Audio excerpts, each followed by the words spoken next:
Një atentat me pasoja fatale ka tronditur mbrëmjen e së dielës qytetin e Elbasanit, ku biznesmeni 43 vjeçari Edmond Hyka, i njohur më parë me emrin Mondi Mahalla, u ekzekutua me armë zjarri pranë biznesit të tij.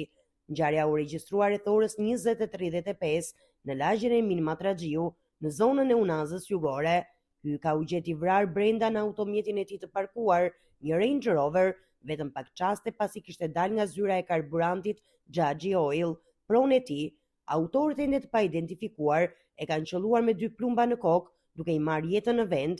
Menjëherë pas marrjes së njoftimit, forcat e policisë e Elbasanit mbërritën në vend ngjarje dhe ngritën disa pika kontrolli në të gjitha daljet e qytetit, ndërsa vijojnë kontrollet e zgjeruara për identifikimin dhe kapjen e autorëve.